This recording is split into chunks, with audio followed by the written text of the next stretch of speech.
technically, it was like you wouldn't have thought in Flint.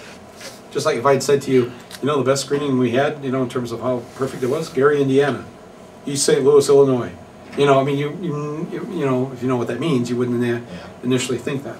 But all the other things I said about the people and the response was really. I sat there thinking, I wish everyone who worked on this film could have sat here with me tonight. This would have been, I leaned over to my friend during the movie. I said, "Wow, this just made the year and a half's worth of work worth it." There was applause here in Flint at some points of the film where, and I've seen it now maybe 20 times around the country, where no one has applauded before. You know, when he says, I understand why people go in with guns or bombs and want to blow these people up. So the level of hurt and despair here is I think probably that intense. Yeah. You mentioned Dan Kildee in your introductory remarks, and some of the work he's done here, though. I'm not saying, by the way, don't get me wrong. I'm not saying that's a good thing. I mean, that is kind of like scary. Well, yeah. What is boiling beneath the surface in this country? I would like to find out and address it while we're still in a non-violent phase, because none of us would want to ever see any of this turn to violence. I'm sorry. Go ahead. I just was going to say that some of the work he's done is seen as pioneering, and it's not capitalistic. It's something else. Yeah, and it's a solution homegrown here. Well, I said that I actually interviewed him for the film. He ended up on the cutting room floor. But I said to him during the interview, I said, "You know, this is socialism, don't you? Because I don't care what you call it. This city is in trouble, and I don't have time for labels and names." But essentially, you know what everybody here knows what he does, right? He takes the landlords' homes from them, leave behind blighted neighborhoods, and he says that the common good is more important than your bank account. So I'm going to do what's right for the people, not what's right for your bottom line. And it's pretty radical. Dale Kildee? Dan Kildee. Dale's nephew. Okay. Yes. He's a county treasurer. Can you tell us about how you got the FDR footage? Well, I'd read the speech in a book, and so I thought there might be footage, and the Roosevelt Library said no, there wasn't. But I have this great archival team, and they went looking for it and calling around the country and doing the kind of legwork they usually do. They found an archive in South Carolina that had some old Fox movie tone newsreel. It wasn't marked as the Second Bill of Rights or State of the Union or whatever. They just asked, "Could you send this up?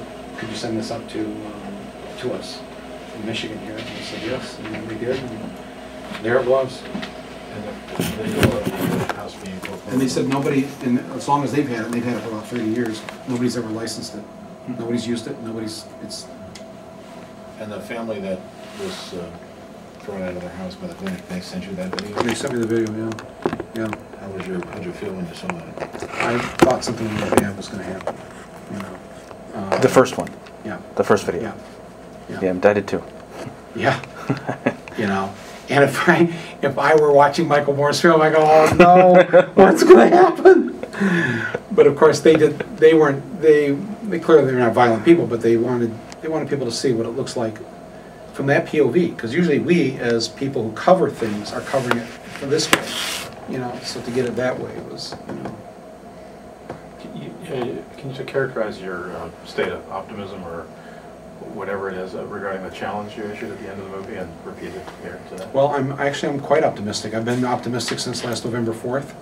I have not lost any of that optimism, unlike some people who are already, feeling like, he's not going to make it happen. I think that this guy is in for a marathon, not a sprint. If I can keep using sports analogies, I'll continue, if that's okay. All right. I think this guy is a great basketball player for an amateur. I think he really knows basketball. And we saw during the campaign, when his back's against the wall, that's when he kicks into gear.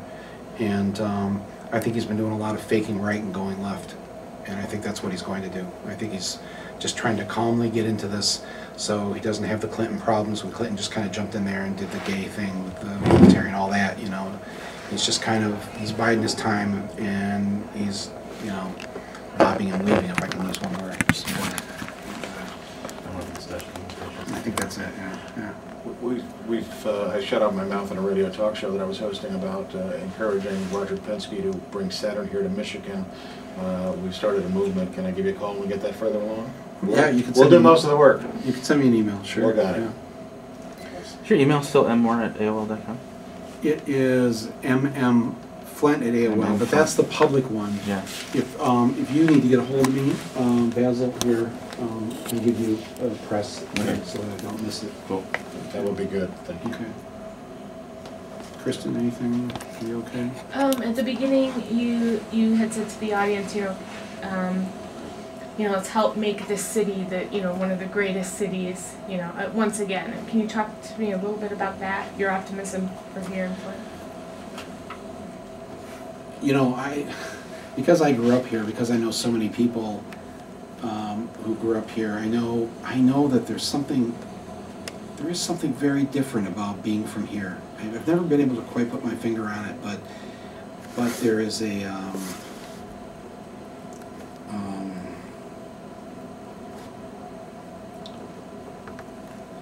there's something in the spirit of people here that probably comes from the fact that our parents, uncles, grandparents really were responsible for the middle class that we eventually had in this country, because they made this union happen.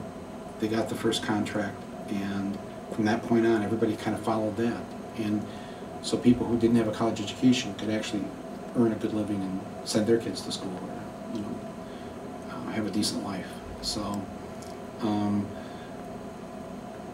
I think if you're the originator of anything, there's something special in your DNA, and I think people can do that again here, but it won't be easy, and it will require everyone's participation and putting aside a lot of silly differences that people have. Are you ready for your detractors? Well, I think the backlash is going to start not from the other side. It's going to start from liberals and Democrats. I mean, it already has. I've already received a phone call from he will remain nameless, we'll call him a well-known Democrat, telling me to back off Senator Dodd. And I said, I have nothing against him personally. It's just that we're going to lose that seat.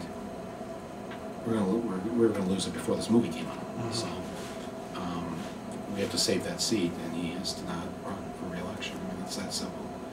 I don't know what else to say about that. But, and I think then that people will just make things up. I mean, that's